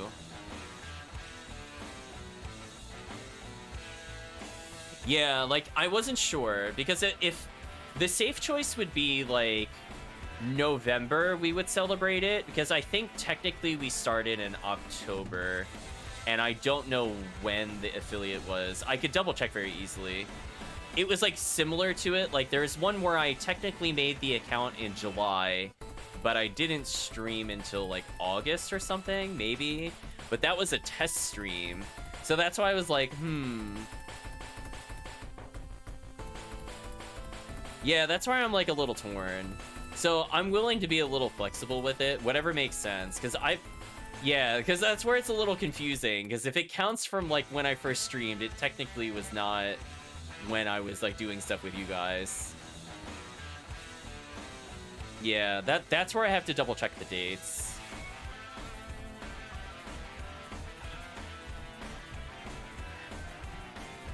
So don't think about it. I'm gonna pick a date, and we'll just call it the date going forward. Winners rewrite history, chat.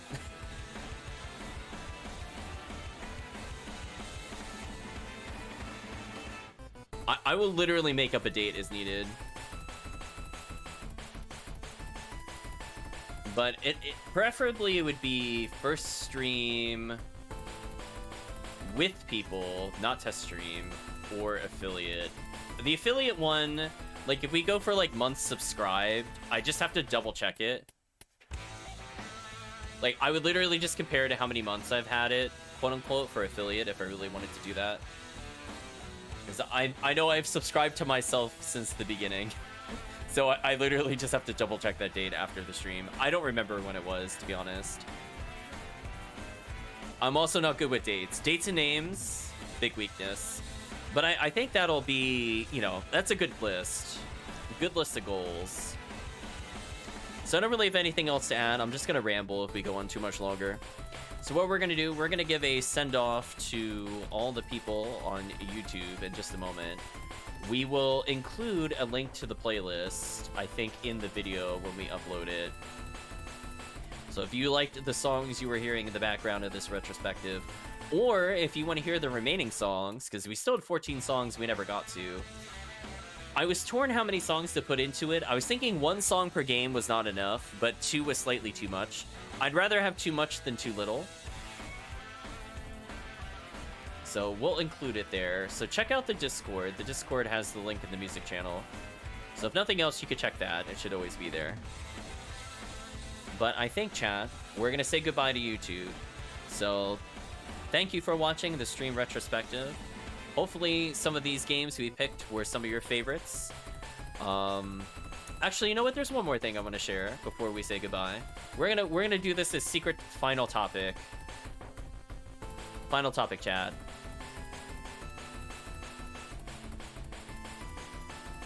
The surprise topic. I realized we didn't talk about this.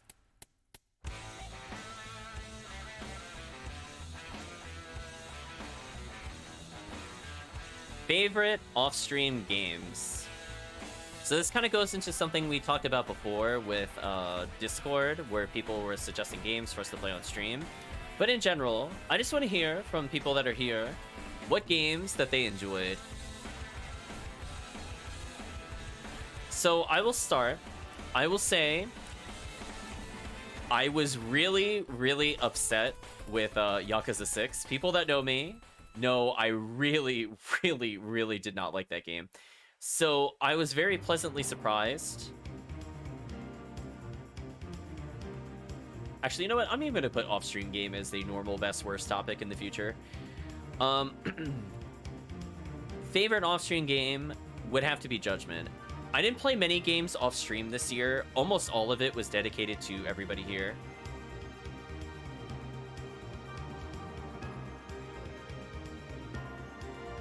But I would say when it comes to... Oh, yeah, look forward to checking it out. It's a lot of fun. I would say when it comes to, like, a Yakuza-style game, it gives me everything I was looking for. Fresh new protagonist. Like, I love Kiryu as an actor. I like the music he does. But I've had enough of Kiryu Yakuza character, Kiryu. I'm like, I like the voice actor and all, but sorry, I need a new protagonist. I'm tired of him, like, being pulled into random things because the game demands it. Just, I need something new. Dad Ryu, exactly. Like, that orphanage was driving me wild. I do not want to go back to the stupid sunflower orphanage. I'm so done with the chat. But in terms of Judgment, even though it still takes place in Kamurocho, like every Yakuza game, I really like the soundtrack for the most part. I think the games are mostly fun. The combat is mostly fun. I would say we're starting to come across a little bit of jank. I hope it holds up by the time I finish it. We were coming across some super armor shenanigans. I have no idea what the game thought you could do against a katana user with super armor, question mark. Question mark, question mark, question mark. I don't understand what it wanted me to do. I don't have a parry yet, question mark. So we'll see. Kirk knows what I'm talking about. I sometimes stream it privately. It was interesting. I don't know what you were supposed to do. We got through it on hard mode, that's all that matters. So hopefully the game will give me more counters to people with weapons, like disarms or a parry system or something. Because not being able to block an attack and your dashes being kind of bad didn't feel great. But every other combat before that was pretty fun, so hopefully it's just a one-off.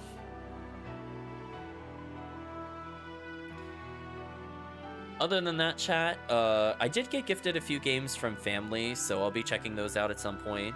I'm not sure if every game I got this year is appropriate for the stream, so I might take a few of those off. Like, I tend to avoid the more mature ones, like literally like rated M or higher. But we'll see how it goes.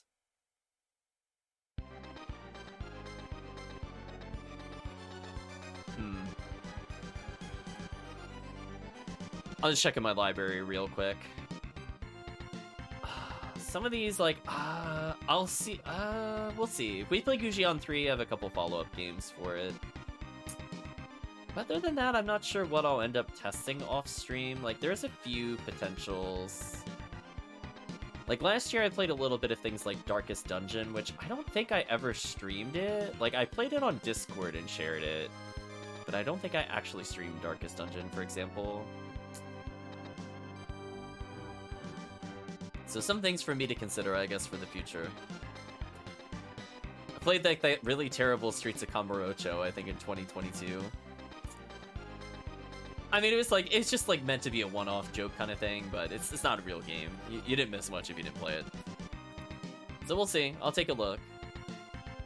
But I think for now, chat, that is now officially the end. But I don't see chat really saying what their favorite game is. I guess chat is too conflicted. There's too many choices. Too many choices. I'm sure a lot of people will say the same thing. I was gonna say you could cop out and just say PSO. You're like, I played that off stream. So we'll give chat one last minute to think. We'll also let more music play on the soundtrack. It's quite good. I guess I might as well put the link as in here as well as in the music Discord. So give me a second. So I guess people watching the video, if they're really desperate and for whatever reason it's not there, it's there now.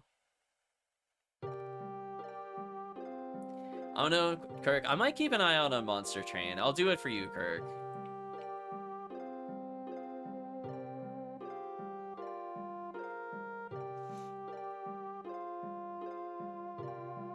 I saw a lot of people playing things like Monster Sanctuary, blah, tongue-tied. I may or may not pick up that game. I'm thinking about it. Wow, Monster Train is 75% off. Well, Kirk, I think we're going to be playing that next year. That is not a lot of money to spend on this at all. China's given me tons of money already in terms of subs. Like, even if it's like 50% or whatever the breakdown is, I mean, that would be like, what, $150 displacement back to me from chat's continued support. I might as well as buy a chat game. Why not, chat? We're here. Okay, so that's taken care of. I guess the other one would be like if I want to go out on a limb. I know Shaky is a big fan of Monster Sanctuary. I don't know if it's a game for me though. I think chat would like the game, and I think chat would like playing the game. But the question is, would I like playing the game? It's kind of like a cross between Castlevania and Pokemon.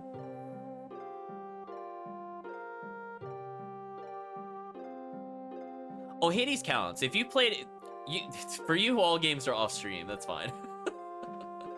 Anything is legal technically, unless we co-opt it, then that doesn't count.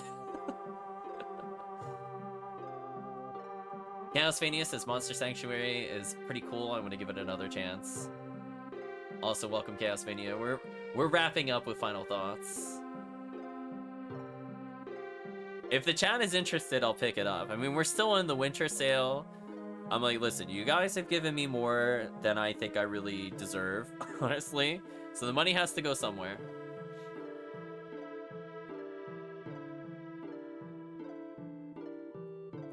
Yeah, see, like, I'm not super into Pokemon is the thing. Like, the last time I played Pokemon was Yellow. Just give you an idea. It has been a very long time.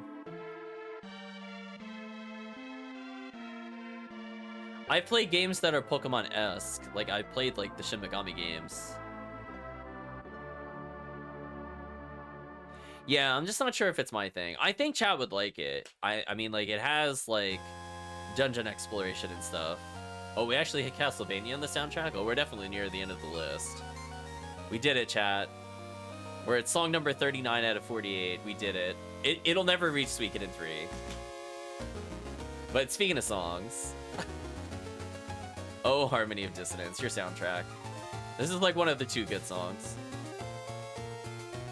So we'll leave it there. So let's say goodbye to YouTube. We'll chat a little more because we're going extremely off topic. But hopefully chat ends up having more favorite games. Maybe if they watch stuff on stream and pick it up on their own, they have a lot of fun. I think I saw Chaosphania playing Lacrimosa of Dana. I'm kind of curious if I'm going to go back to that game or not. I wanted to speedrun it. I just want to be very clear. I brought this up in another video. But I could not do one of the speedrun tricks. And it was kind of crucial to doing the entire rest of the run. It wasn't like a time saver. It's 100% mandatory. Yeah, that's the problem with it. It's like, if you don't do it, you can't do any of the other tricks. And it's like, oh. It's brutal. It involves, I'll talk about the trick specifically. It involves going out of bounds of the boss arena by repeatedly normal attacking and swapping when you are in a boss fight already. Not pre-boss fight, but mid-boss fight. And it's not an easy boss either. If people remember the dinosaur boss, and I will leave that as vague as possible. But the first big boss you fight with 3 people is the boss arena you have to do it in, which is awful. And there's a lot of weird invisible walls that if you hit them, you instantly lose the trick and have to start again. And it's like a 4-minute trick. It's like not a short thing by any stretch of the imagination. It takes forever to get out of the boss arena. If it was just like a single jump, it wouldn't be a problem. But the problem is you have to go up like 5 character heights, but also not hit an invisible ceiling or wall. Either of those will force you back into the arena, and you have to do it again. It's bad. Wall dodging the boss. Oh, also, by the way, chat, wall dodging the boss. You have to do this. That's why I was like, it's awful. It's just awful. I made a save after I did the trick. I don't know if you want to see a quasi run where you don't have to watch me do that for an hour because I keep failing at it. Because the rest of the game is like 3 hours tops after that. Like, if you don't even view cutscenes, I would say it's like not even 2 hours. But man, that trick is just so bad. It's like all of the run. It is what it is. This year you finished Symphonia. I'm so sorry, Chris. I'm so sorry you're playing Symphonia. Symphonia is another one of the Tales games. I feel like people have very rose-tinted glasses because it was their first Tales game. Like, I have a little bit of that with Destiny. Don't get me wrong, but that game did not click with me. But hopefully, some of the other Tales games I've not played will end up being a lot of fun. We'll see, though.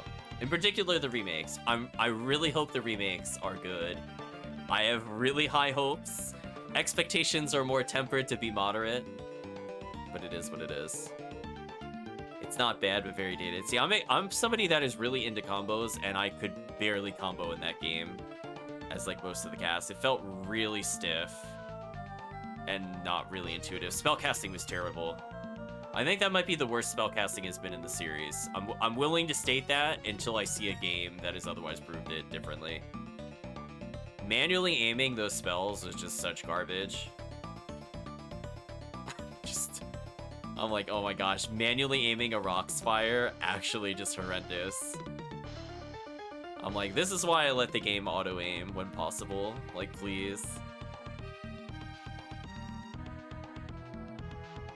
See, you don't have to beat it, though. It's okay, Chris. You can give up on it. It has nothing to do with Grace's F for Zelia, which we will play at some point. Oh yeah, don't play spellcasters in it. They are so, I know, they're so unfun. And you have to play them if you're playing co-op multiplayer, which is how I ended up playing them. And I'm like, oh my god, these characters are horrendous. Where are my combos? Poor Chris. We'll get him in the support group. Just because you start a game, you don't have to beat it. It's okay, Chris. Listen, the game ends, Colette will trip and accidentally knock the game screen out of the way, and the credits will be there. It's how the game will end. Don't worry. See, that sounds like gambler's policy, Chris.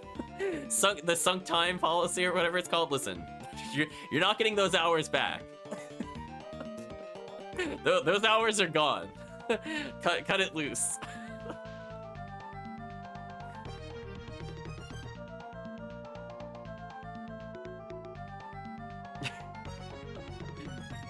Oh man.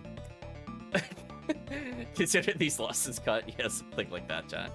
I mean, like, if people like those kinds of characters, then it's fine. I just don't relate to a very childish character spouting catchphrases, a womanizer, a ditzy, klutzy girl, annoying best friend. None of them, chat. I don't identify with them. Just not my cast. They remind me of very specific anime tropes, and I'm like, it's not stuff I watch. I know, the Dwarven Vows. Oh my gosh. I feel like that game definitely did. I feel like Berseria made fun of that game on purpose, and I was like, yeah, that was bad. They felt that way about it. They definitely made a crack on the Dwarven Vows in particular. As I'm like, yep, I remember those. Those were something. Every victory scene, I gotta hear them. Ugh. Makes me not want to win combat. I'm just saying. I'm like, yeah, I'm kind of done. I'm gonna check out of this one. Speaking of check out, we're at the end of the YouTube video. We've stalled long enough. So give the salute to YouTube. They've sat through many ramblings, especially at 1:56 in the morning. So thank you, YouTube, if you've been watching this far in the video yet again. Hope to see you again next time. Have a happy new year. And yeah, thanks for watching the content.